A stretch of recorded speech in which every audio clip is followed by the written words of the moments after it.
Hello dear students, मैं ज्योति शर्मा स्वागत करती हूँ आप सबका फिर से हमारे यूट्यूब चैनल टीचर्स अड्डा एमपी पर। तो बेटा आज आपकी क्लास होने वाली है हमारी कक्षा 4 की गणित की क्लास नंबर 54, जिसमें हम अपना सप्ताह 9 का दिवस 6 करेंगे। दिवस 6 में हम हर बार क्या करते हैं, जो दिवस 1 से लेके 5 तक हम अपना चैप्टर में समझते हैं सीखते हैं, उसको हम दिवस 6 में रिवाइज करते हैं। एक प्रकार का आपका टेस्ट होता है। तो इसको शुरू करने से पहले जो बच्चे हमारे चैनल पर नए हैं या जिन्होंने अभी तक हमारे चैनल को सब्सक्राइब नहीं किया है, तो बेटा हमारे चैनल को सब्सक्राइब कर लीजिए, क्योंकि सब्सक्राइब करने से क्या होता है कि आपको सारी वीडियोस लाइन वाइज लाइन मिल जाती हैं। तो बिना देर बात करते हुए ज़्यादा हम अपने चैप्टर्स की तरफ आगे बढ़ते हैं, क्योंकि इसमें काफ़ी ज़्यादा क्वेश्चन है। इसमें हमें आज 10 क्वेश्चन करने हैं। तो चलिए, सप्ताह 9 का दिवस 6 भोपाल की सैर इसके पाठ का नाम है, और हम करेंगे अपना पहला क्वेश्चन शुरू। चलिए, 2 लीटर से अधिक धारिता वाले 2 बर्तनों के नाम लिखिए, जिसमें 2 लीटर पानी आ जाए या दूध आ जाए या पेप्सी मैंगो जूस जो भी हो। तो आप बाल्टी लिख सकते हैं, टब लिख सकते हैं, या जग लिख सकते हैं। जग में भी आ जाएगा 2 लीटर तो। और भगोना लिख सकते हैं। तो कहने का मतलब ये है कि 2 बर्तन लिखने हैं, जो आपका मन हो वो लिख लो। ठीक है बेटा, लेकिन उसमें 2 लीटर से ज्यादा। अब 2 लीटर आप सोच रहे हो कितना होगा। आप सब पेप्सी तो पीते होगे, तो सबको पता है 2 लीटर वाली पेप्सी कितनी बड़ी होती है। तो इतनी पेप्सी किस किस बर्तन में आ जाएगी, है ना। चलिए, तो इसे छोड़ते हैं। अब हम चलते हैं अपने अगले दूसरे क्वेश्चन पर। दूसरा क्वेश्चन देख लेते हैं क्या कह रहा है। एक बस में टैंक की धारिता 600 लीटर है। कितनी धारिता है बेटा? 600 लीटर है। मतलब कि उस बस का जो टैंक है उसमें 600 लीटर पेट्रोल आ जाएगा, लेकिन सॉरी डीजल आ जाएगा। उस बस में कितना? 490 डीजल है। तो पूछ रहा है कितना डीजल और आ जाएगा, मतलब पूरा भर जाएगा जिससे वो। ठीक है, तो हम लिखेंगे टैंक की कुल धारिता, टैंक की कुल धारिता हमारी कितनी है बेटा? 600 लीटर। टैंक की कुल धारिता हमारी कितनी है? 600 लीटर है। ठीक है, और बस में डीजल कितना है? बस में डीजल है हमारा 490 लीटर। तो हमें और डीजल कितना आएगा ये पूछ रहा है। तो और डीजल बराबर क्या करेंगे बेटा, इसमें से हम 490 में से इसे घटा दीजिए 600 में से 490 को, तो हमें पता चल जाएगा कि कितना लीटर डीजल और आएगा। तो 0 में से 0 गया 0। ठीक है, फिर हमारा इधर क्या आएगा, हम इसमें से हासिल ले लेंगे। तो इसमें क्या आ जाएगा, ये हो जाएगा 10। 10 में से 9 गया तो 1। अब हमारे पास बचा 5, और 5 में से 4 गया तो 1 जाएगा। 110 हमारा कितना आएगा, हमारा 110। मतलब कि बस में जो है 110 लीटर पेट्रोल और आ जाएगा। ठीक है, जैसे कि हमारे पास कोई जग है, इसमें 2 लीटर पानी आता है। ठीक है, 1 लीटर इसमें भरा है, तो इतना कितना और आ जाएगा, 1 और आ जाएगा। इसी तरीके से जैसे उसमें बस में कितना लीटर पेट्रोल आ जाता है, डीजल 600 लीटर। 490 उसमें पहले से ही है, तो अगर 600 में से हम 490 घटा देंगे तो हमें यह पता चल जाएगा कि उसमें कितने लीटर और आ जाएगा, और वो है हमारा 110। ठीक है बेटा, चलिए अब दूसरा क्वेश्चन हमारा कंप्लीट हो गया। अब चलते हैं हम अपने क्वेश्चन नंबर 3 पर। और क्वेश्चन नंबर 3 आप खुद से करेंगे, क्योंकि बहुत इजी क्वेश्चन है। स्केल की सहायता से, स्केल आप सब जानते हैं, जो पैमाना होता है आपका, उसकी सहायता से अपनी गणित की पुस्तक की लंबाई नाप कर लिखनी है। जो किताब आप भर रहे हो गणित की, उसकी लंबाई नापनी है और खुद से लिखनी है। ठीक है, चलिए तो ये काम आप खुद से करेंगे, क्योंकि बहुत इजी है यह क्वेश्चन आपके लिए। अब हम चलेंगे क्वेश्चन नंबर 4 पर। क्वेश्चन नंबर 4 देखिए आपका क्या कह रहा है। क्वेश्चन नंबर 4 में सुभी के घर से, किसका घर है बेटा? एक बच्चा है, उसका नाम शुभी है। सुभी के घर से एक ही दिशा में, ये शुभी का घर है। ठीक है, इस दिशा में पहले क्या है, पहले किराना दुकान है। कौन सी दुकान है बेटा? किराना दुकान। ये एक दुकान है किराने की। ठीक है, फिर क्या है, फिर विद्यालय है इधर की साइड ही, फिर क्या है, विद्यालय। ठीक है, घर से किराना की दूरी 200 मीटर, घर से किराना की दूरी ये कितने मीटर है, 200 मीटर। और किराना से विद्यालय की दूरी, किराना से विद्यालय की दूरी कितनी है, 300 मीटर। तो पूछ रहा है टोटल घर से लेके विद्यालय की दूरी कितनी है। तो देखो यहाँ से यहाँ तक की 200 है और यहाँ से यहाँ तक की 300 है, तो दोनों को जोड़ दो तो पूरी पता चल जाएगी, 200 और 300 500। तो हम इसी तरीके से करेंगे, लेकिन हम इसको तरीके से लिख लेते हैं, जैसे कि घर से किराना दुकान की दूरी, घर से किराना दुकान की दूरी बराबर 200 मीटर। ठीक है, उसके बाद किराना दुकान से विद्यालय की दूरी, किराना दुकान से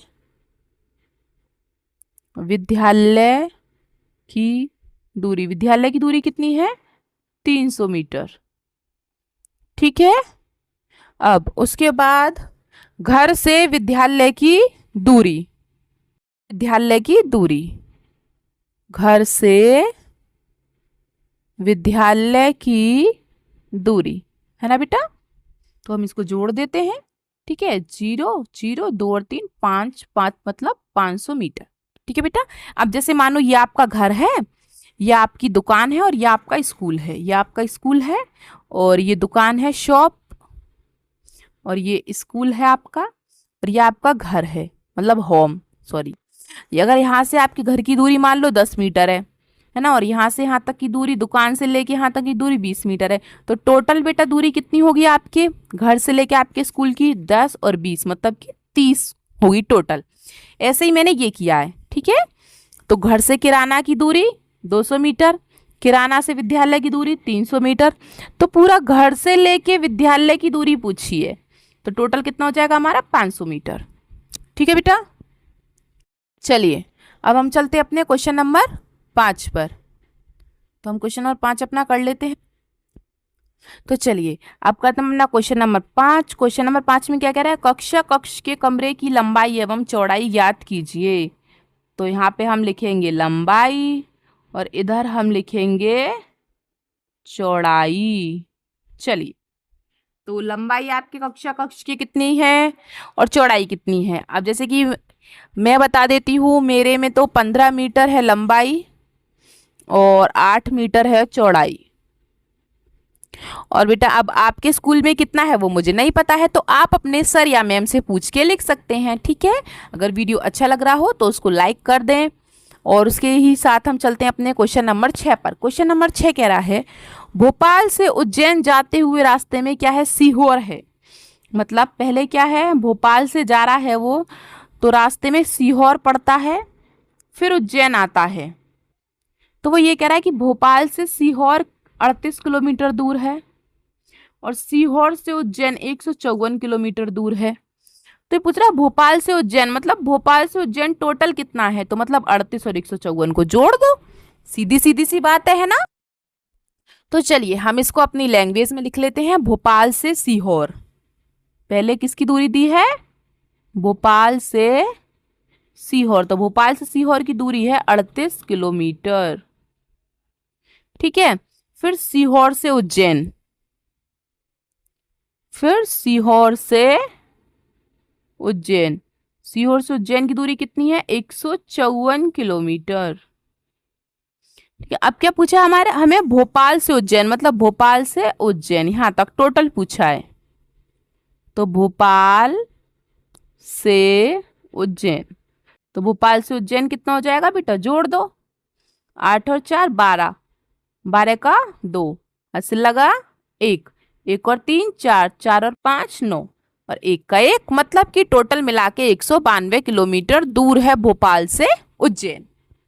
ठीक है बेटा, चलिए अब चलेंगे हम अपने क्वेश्चन नंबर 7 पर।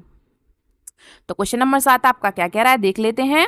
एक विद्यालय में 100 विद्यार्थी हैं, यदि मध्याह्न भोजन में प्रत्येक विद्यार्थी को 4 रोटी दी जाती हैं, तो बताइए कितनी रोटियों की आवश्यकता होगी। बेटा एक बच्चे को कितनी रोटी दी जाती है, 4। तो एक विद्यार्थी को दी गई रोटी बराबर 4। तो 100 विद्यार्थियों को कितनी दी जाएंगी, गुणा कर देंगे 100 की 4 में, है ना। 100 विद्यार्थियों को दी गई रोटी बराबर 4 गुणा 100, और 100 की 4 में गुणा करेंगे तो क्या आएगा 400, मतलब कि 400 रोटियां बट जाएंगी। ठीक है, 400 रोटियों की आवश्यकता होगी। इस प्रकार का क्वेश्चन पहले भी आ चुका है वैसे। चलिए अब चलते हैं हम क्वेश्चन नंबर 8 पर, और ये वाला क्वेश्चन तो मुझे लगता है हम पहले भी कर चुके हैं। एक किसान के पास 5 गाय, 3 भैंस, 2 बकरियां हैं। इन सभी पशुओं के पैरों की कुल संख्या बतानी है। पैरों की संख्या, ये वाला क्वेश्चन वैसे हम पहले क्लास में कर चुके हैं, आया था, फिर भी और कर लेते हैं। इसे कितनी गाय, 5 गाय।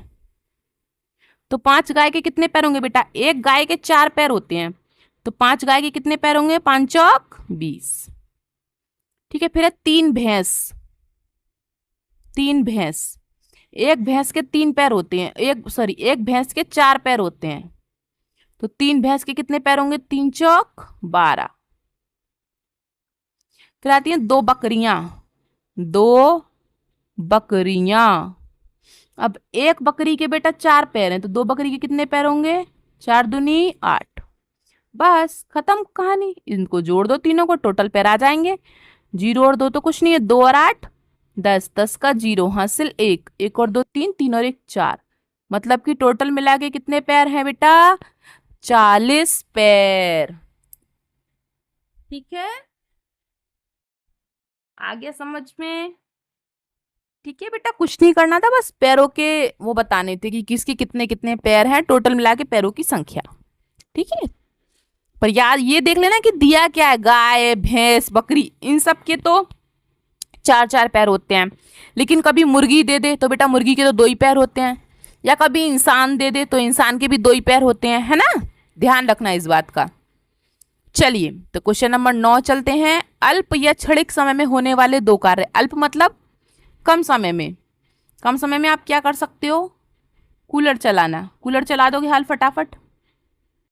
और दूसरा काम कुछ भी लिख लो अपने मन से, जैसे कि पानी पीना, या टीवी चलाना, या सीढ़ियाँ उतरना, जो आपके मन में हो।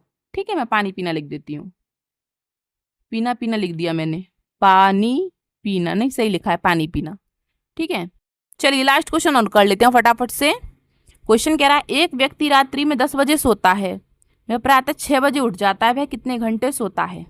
देखिए, आप रात को 10 बजे सोए और सुबह 6 बजे उठे, ठीक है, तो कितने घंटे सोए आप। 10 के बाद क्या आता है, 11 12 13 नहीं आएगा, ये घड़ी चल रही है, टाइम पूछा है, फिर 1 आता है, फिर 2 3 फिर 4 फिर 5 फिर 6।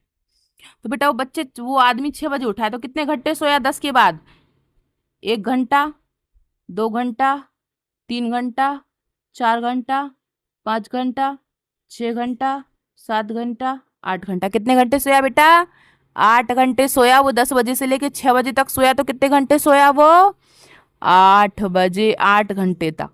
तो आप सीधा सीधा क्या लिखेंगे, 8 घंटे।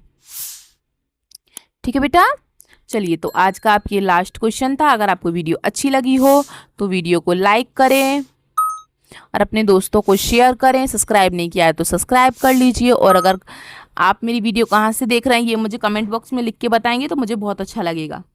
चलिए बेटा, अगर आपको वीडियो अच्छी लगी हो तो हमारी वीडियो को देखते रहिए, अपना प्यार ऐसे ही देते रहिए। मिलते हैं हम आपसे अगली क्लास में एक नई वीडियो के साथ, तब तक के लिए आपका दिन शुभ हो। Have a nice day.